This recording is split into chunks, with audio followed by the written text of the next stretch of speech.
2020년 12월 첫째 주 주일 예배 설교입니다. 벌써 베드로전서도 5장을 맞이합니다. 다음 주면 이제 끝나게 될 터인데 이렇게 여러 가지를 마무리해가는 이 시점 속에서 다시 코로나가 기승을 부리고 600명이 넘어가는 숫자까지도 기록을 하고 있습니다. 그러므로 인해서 저희들 정부 시책에 따라서 이번 주 아마도 다음 주까지는 비대면 예배로 드리고자 합니다. 그 점 유의해 주시고 이 영상을 주일 예배 녹화 영상은 없고 이 영상으로 저희들 설교를 가름하고자 합니다. 참 쉽지 않습니다. 이 마무리해야 될 시점 속에서 쉽게 마무리되지 않고 또 무언가 발생이 되어지고 어려운 일이 벌어지는 것이 인생인 것 같습니다. 이제 끝난다 싶었을 때 또 다른 일이 벌어지고 또 잘 진행되어지던 것이 어그러지는 경우들이 우리 삶의 주변에는 참 많이 있는 것 같습니다. 오늘 본문 속에서 이제 그러한 일을 감당하고 있는 지도자에게 오늘 베드로는 이야기하는 모습이 등장을 합니다. 아마도 이 공동체를 잘 이끌어가기 위해서 가장 힘을 써야 될 사람이 바로 이 공동체의 지도자들이라고 생각이 되어지기 때문에 바로 베드로는 이 점을 기울여서 더 장로들에게 말하고 있습니다. 베드로는 먼저 이렇게 얘기를 합니다. 이 장로들에게 함께 장로된 자라는 표현을 쓰고 있습니다. 1절에서요. 사실 베드로는 그들과 견줄 필요조차도 없습니다. 12사도이고 또 예수 그리스도께 가장 사랑을 받았던 제자 중 하나인데 그럼에도 불구하고 베드로는 이들과 함께 장로된 자들이라는 표현을 씁니다. 그러한 이유는 무엇일까요? 이 베드로 자신이 무엇을 행하건 간에 이 공동체를 이끌어간다는 그 책임을 맡은 자로서 같은 사역, 같은 목적, 같은 비전을 품은 이들이 바로 이 편지를 받고 있는 장로들이기 때문에 그렇습니다. 예전에는 베드로는 자신이 높아지려고 노력도 많이 하고 자기가 좀 더 다른 제자들보다 부각되기를 바랬었지만 이제는 그런 마음을 버립니다. 하나님 앞에서 같은 사명을 가지고 달려가는 동역자임을 이야기합니다. 이것은 또한 이 장로들에게도 중요한 의미를 지니고 있습니다. 베드로의 마음도 이러하다라면 자신들이 또 맡은 일이 베드로가 하는 일만큼 중요하다라면 이 일을 행함에 있어서 결코 소홀히 다룰 수 없음을 말하고 있는 것이라는 것입니다. 우리들은 종종 우리가 하는 일들에 대해서 폄하하거나 또 너무 교만히 행하는 경우들이 있습니다. 그러나 우리는 이것을 명심해야 됩니다. 함께 장로된 자라는 표현처럼 주님 안에서 일을 맡은 자들은 동일한 사명을 가지고 함께 나아가는 이들입니다. 독불장군도 아니고 그가 내 옆에 있는 동역자가 힘이 약하건 강하건 또 그들이 일을 잘하건 못하건 간에 같이 힘써 나아가야 될 이들이지 혼자서 상급을 받기 위해 달려가는 그런 존재는 아니라는 것입니다. 우리가 그것을 깨달을 때 함께 동역할 수 있습니다. 내 자신을 높이는 것이 아니기 때문에 지도자들과 함께 나아갑니다. 이제 또한 베드로는 이렇게 얘기를 합니다. 1절에서 그리스도의 고난의 증인이여 라고 되어 있습니다. 그렇습니다. 함께하는 것 중에 하나가 또한 그리스도의 고난의 증인이라는 것입니다. 지도자는 그저 내가 맡은 공동체 교회만을 지키는 것이 목적이 아니라는 것입니다. 무엇입니까? 그리스도의 고난을 함께 지며 달려가야 될 이 사명이 우리에겐 주어졌다라는 것입니다. 고난의 증인이기에 또한 그리스도께서 걸으셨던 그 고난 그리고 그 고난을 넘어 죽음까지 감수하셨던 그 주님을 증언함을 통해서 주님을 아직 알지 못하는 이들도 주께로 나아가도록 이끄는 역할을 우리가 행한다라는 것입니다. 그러기에 교회 공동체는 그저 교회라는 그 틀 안에 머물러 있을 수 없습니다. 증인은 바로 바깥에 있는 이들에게 증언하고 또 그것을 잘 알지 못하는 연약한 지체들 주님을 처음 믿은 초신자들에게도 그들에게 정말로 주 예수 그리스도의 십자가 외에는 그들에게 소망이 없음을 깨우쳐 알려주는 역할을 합니다. 또한 이 증언을 하기 위해서 교회 밖에 있는 많은 아직 주님을 알지 못하는 영혼들에게 증거하고자 하는 사명과 책임을 우리가 가졌다는 것을 잊지 말아야 되고, 또 그것을 위해 우리는 그 복음 전파를 힘쓸 책임이 우리에게 있습니다. 그런 점에서 우리는 또한 나그네입니다. 마치 철로 역정에서 같이 가던 사람들을, 그 주변에 있는 사람들을 어떤 때는 같이 가도록 이끄는 그 주인공처럼 우리에게도 나만 나그네 되어지는 것이 아니라 아직 주님을 알지 못하는 이들이 나와 같이 나그네의 길을 걸을 수 있도록 이끄는 역할을 할 책임이 우리에게 있다는 것입니다. 마치 바울이 이 벨릭스 각하나 그 사람들에게 증언할 때에도 내가 묶인 것 외에는 당신들이 나와 같이 되기를 원한다고 했던 것처럼, 그러한 사명으로서 우리는 아직 주를 알지 못하는 이들에게 복음을 증거할 책임이 있습니다. 그러나 올 한 해를 한번 돌이켜 보십시오. 과연 내가 얼마나 증인의 삶을 살았는지, 특히 코로나로 인해서 사람들 만나는 것이 쉽지 않고 교회마저도 모이지 않냐는, 모이기 힘든 이런 상황 속에서 우리의 사역이나 모든 것은 주춤되고 움츠러들 수밖에 없었을지 모릅니다. 그러나 이번 코로나를 통해 한 가지 우리에게 깨달은 것 중에 하나는, 이제 예배당에서 드리는 예배만이 아니라 그 지평을 넘어서야 됨을 하나님은 오히려 이 일을 통해서 깨우쳐 주신 것은 아닌가라는 생각이 듭니다. 그렇다면 우리들의 사역도 교회 내에서만 머무는 것이 아니라 아직 주님을 알지 못하는 이들에게, 또 이 코로나로 인해서 불안과 두려움에 있는 이들에게, 또 어떤 때는 실질적인 도움이 필요한 이들에게 나아가서 그들에게 예수 그리스도의 사랑을 증거하고 십자가를 심어줄 수 있는 좋은 사역의 장이, 그 증인의 책임이 우리에게 있다는 것을 보여주는 것입니다. 또한 그러한 것은 역시 앞에서 보았듯이 나타날 영광에 참여할 자라는, 바로 상급을 누릴 그 사명이, 비록 지금은 힘들고 어렵다 할지라도 그 사명이, 그 영광이, 그 기회가 우리들에게 주어졌다는 것을 깨우쳐 주는 것이기도 합니다. 그렇다면 이 일을 위해서 어떻게 해야 될까요? 2절에 보면 너희 중에 있는 하나님의 양무리를 치되 억지로 하지 말고라고 되어 있습니다. 종종 교회를 하다 보면 불평과 힘듦과 그냥 부담감으로만 하는 분들이 종종 있습니다. 목회자들도 그렇습니다. 새벽 기도를 하는 것이 부담되어져서 싫어하는 이들도 있고, 설교 하나 준비하는 것조차도 부담스러워하는 이들도 있곤 합니다. 그러나 여기서 억지로 하지 말고라는 그 말처럼 자발성이 없다라면 그 많은 일들이 어쩌면 의미 없는 일이 될지도 모릅니다. 그렇다면 어떤 의미에서 우리가 억지로 하지 않을 수 있을까요? 바로 앞에 있던 우리들의 정체성을 알아야 된다는 것입니다.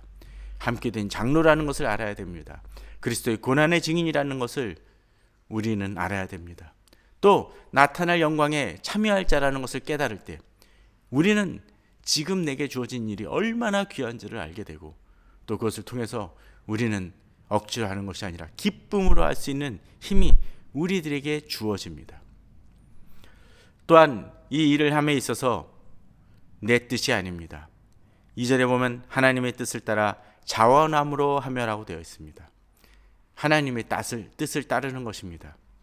내 뜻이나 내 욕망이나 내 계획이 아니라 하나님의 뜻이 무엇인지를 분별해내고 그 말씀을 붙들고 그 뜻을 붙들고 정말 내가 자발적으로 하는 그 마음이 있을 때 그 열심은 나타나게 됩니다. 교회 뜻, 그저 우리 지역교회에 있는 교회 뜻이나 목회자의 뜻이 아닙니다. 일부 지도자의 뜻이 아닙니다. 종종 교회는 속습니다. 하나님의 뜻을 이라는 이름으로 이야기를 하지만 정작 그 개인의 뜻으로서 그것이 드러남에도 불구하고 하나님의 뜻으로 포장하는 그런 어리석은 그런 일들을 행하기도 합니다. 아닙니다. 결국 그러한 행위들은 어떤 행위일까요? 오늘 2절에 등장하듯이 더러운 이득을 위하여 하는 것과 같습니다. 교회를 행하면서 자기 욕심을 채우는 이들이 있습니다. 자기가 하고 싶은 일을 합니다. 그러나 하나님이 원하시는 것인지를 우리는 분별해내야 됩니다. 그러게 하나님의 뜻을 어그러뜨리는 일은 어쩌면 교회를 장사하는 곳, 도둑의 소굴로 만드는 것과 같을 것입니다. 진정으로 우리는 우리 자신이 얼마나 하나님 앞에서 깨끗하게 하나님의 뜻을 행하며 하나님의 뜻을 찾고 이루어가려고 힘쓰는지를 돌아봐야 될 것입니다. 그렇게 행하는 사람은 기꺼이 행합니다. 힘들고 어려운 일들도 있을 수 있을지 모르지만 기꺼운 마음으로 하나님의 뜻을 이루게 됩니다. 다시 얘기하지만 또 내가 맡은 이들이 하나님의 약물입니다. 내가 주인이 아닙니다. 그러기에 내가 주인이 아니기 때문에 바로 내 욕망을 이룰 수 있는 장은 어디에도 없다는 것을 우리는 알아야 될 것입니다. 그것을 깨달을 때 우리는 달라집니다. 또 내가 주인인 약물이가 아니기 때문에 이들을 돌봄에 있어서 내게 맡겨진 이들이라는 것, 3절에서 나온 것처럼 내가 맡은 자들이라는 것을 인식할 수 있어야 됩니다. 내가 맡은 자들이기 때문에 더 주의해야 됩니다. 또 이것을 맡기신 이가 누구십니까? 바로 하나님이시기에 우리는 하나님의 양무리를 치는데 훨씬 더 조심하고 주의를 기울여야 될 필요가 있다라는 것이죠. 또한 이것은 내가 정말 그저 억압이나 힘으로써 이들을 다스리는 것이 아님을 이야기해 줍니다. 특별히 3절은 맡은 자들에게 주장하는 자세를 하지 말고라고 되어 있습니다. 어떤 때 교회를 하다 보면 강요와 부담감으로서만 일을 진행시키는 이들이 종종 있습니다. 사실 그렇게 하면 쉽습니다. 교회 건축을 위해서 헌금하시라고 이야기를 하는 거, 이거 헌금해야 하나님의 복을 받습니다라고 얘기하면 쉽습니다. 일은 진행되기 쉬울지 모릅니다. 그러나 그것은 하나님의 뜻이 아니라는 것이죠. 하나님은 정말 이들에게 있어서 동의하고 그들조차도 정말 양육을 받는 이들조차도 그들이 모두 기쁜 마음으로 자발적으로 주님의 일을 행하길 원하시기 때문에 우리가 그저 겁박이나 그러한 것으로서 이들을 이끌어가는 것이 이끌어져서는 안 된다라는 것을 우리는 알아야 됩니다. 종종 주장함을 통해서 일시키기는 훨씬 쉬울지 모릅니다. 그러나 정말로 그러한 모든 것들은 결국은 내부적으로 거부 반응을 일으키고 서로 공동체나 지체들이 따른다 할지라도 병적인 관계이고 결국 그런 병적인 관계는 시간이 흐르는 후에 더 부담되고 힘든 일로서 이 공동체를 흔들어 버릴 수 있다는 것을 알아야 됩니다. 건강해야 됩니다. 인격적 관계를 맺을 수 있어야 됩니다. 어떤 때 내가 돌보는 이들이 내가 이야기하는 방향대로 나아가지 않을 때도 있을 수 있습니다. 내가 옳음에도 불구하고요. 그럴 때도 우리는 참아주고 기다릴 필요가 있습니다. 독재 억압으로 다스리는 것은 쉬울지 모르지만 사람의 마음을 얻지 못하고 오히려 잃어버립니다. 더디더라도 기다리고 참아내며 그들을 돌볼 수 있어야 됩니다. 마치 혹시 그 가족 중에 치매에 걸리신 가족의 어르신이 있다라면 좀 양해를 해주시고 드십시오. 치매 걸린 분들을 돌볼 때 사실 쉽지 않습니다. 그분들에게 좋은 음식을 주지만 그것을 거절하는 분들도 있습니다. 그것을 엎어치는 분들도 있습니다. 또 내가 여러 가지를 논리적으로 이야기한다고 해서 들으시기 힘든 경우도 있습니다. 그러나 그런 모든 경우에서 마치 인내하고 기다려주고 또 참아내주며 그분을 돌보고 간호하는 것처럼 우리가 공동체, 또 내가 비록 리더가 아니라 할지라도 내 앞에 있는 지체들을 주장하는 자세가 아니라 그들을 케어하고 돌보고 인내하고 섬기는 마음으로 나아가야 됩니다. 또한 이렇게 맡은 자들에게 주장하는 자세가 되는 경우거나 또는 상대방이 내가 이야기함에도 그 부분에 대해서 동의하지 못하는 많은 이유 중에 하나는 바로 내가 말하는 것을 지키지 않거나 그 본이 되지 않기 때문일지 모릅니다. 지도자이지만 존경받지 못하는 지도자들이 있습니다. 왜 그럴까요? 그들이 말하는 것과 행하는 것이 상당수 다르기 때문일 것입니다. 그러기에 우리는 본이 되어야 됩니다. 특별히 섬김의 모습으로서 나타나야 됩니다. 내가 먼저 몸으로서 보일 수 있어야 됩니다. 내가 말하는 것을 내가 지켜나갈 때 내 주변도 달라질 수 있게 됩니다. 말하는 것을 실천하는 이들이 진정한 신앙인입니다.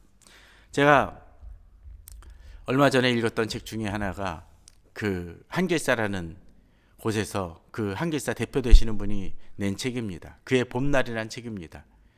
16명의 사람과 인터뷰하거나 또는 교제한 것을 토대로 그분들에 대해서 쓴 글인데, 이분들은 해방 전 또는 해방 후 태어난 그 이들이 이제 우리나라의 여러 역사 속에서 우리나라 사회를 바꾸고 변화시키기에 힘썼던 여러 인물들입니다. 여러분들이 잘 아는 함석헌, 옹이나 또는 김대중 전 대통령, 또 여러 언론인들, 그런 사람들에 대한 이야기를 담고 있습니다. 근데 이분들을 보면서 참 인상 깊은 것은 그것입니다. 그분들을 저자는 현인이라고 부르는데, 이분들이 현인일 수 있는 것은 단순히 지식을 또는 지혜를 말하는 것이 아니라 자신이 말하고 있는 지식을 가지고 우리 삶의 현실을 바꿔 나가려고 힘쓰며 또 그 실제적으로 본을, 삶의 목표를 그가 말하고자 하는 것과 일치되게 행하고 있었기 때문입니다. 그렇습니다. 우리 시대에 정말로 많은 지식인들도 있었고 행동하는 사람들도 있었지만 그 사람들 중에는 나중에 가면은 결국 돈이나 권력을 쫓았던 이들도 있고, 또 어떤 이들은 자신이 말한 것과는 정반대의 길을 결국은 나중에 가서 몰락하는 이들도 있음을 보게 됩니다.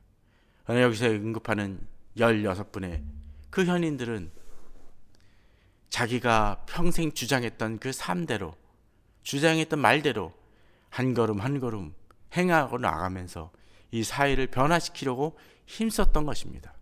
특별히 대표되시는 그 분도 그분들과 접촉하면서 그 한길사라는 출판사를 꾸준하게 밀고 나가는 모습이 제게는 또 다른 현인으로 비춰졌습니다. 제가 굳이 이 책을 언급하는 이유 중에 하나는 우리 그리스도인들 중에도 이러한 본이 되지 못하는 사람, 본이 되는 사람들을 찾기 힘든 그 어려운 면모들이 있음을 보게 된다는 것입니다. 자신이 말하던 그 신앙대로 그저 말이 아니라 정말로 교회 공동체를 바꿔나가고 섬기기 위해서 힘쓰는 본이 되는 사람이 있을 때 진정한 그 교회는 소망이 있고 복이 있는 공동체일 것입니다. 또한 우리가 그러한 약물이 본이 되기 위해서 힘써야 됩니다. 종종 어떤 지도자들은 왜 사람들이 날 쫓아오지 않을까, 왜 내가 얘기한 것을 따르지 않을까라고 이야기하지만 보게 되면 바로 그 신뢰성을 잃었기 때문일 수 있다라는 것이죠.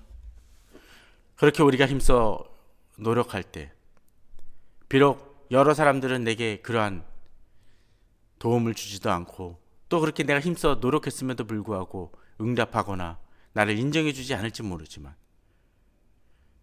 목자장이 나타나실 때, 곧 나보다 높으시고 내게 이 사명을 맡기신 그 주님이 오실 때 우리는 시들지 아니하는 영광의 관을 얻을 것이라고 주님은 말씀하신다는 것입니다.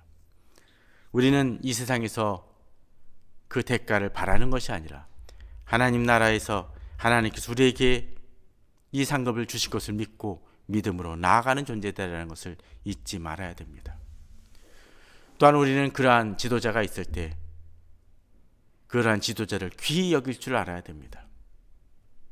또 서로 여러 가지 흠결이 있다 할지라도 그분이 본질적인 것을 잃어버린 분이 아니라면 우리는 그분들을 존중할 수 있어야 됩니다. 특별히 5절은 얘기합니다. 젊은 자들아 라고 되어 있습니다. 젊은 자들이라는 것은 무엇입니까?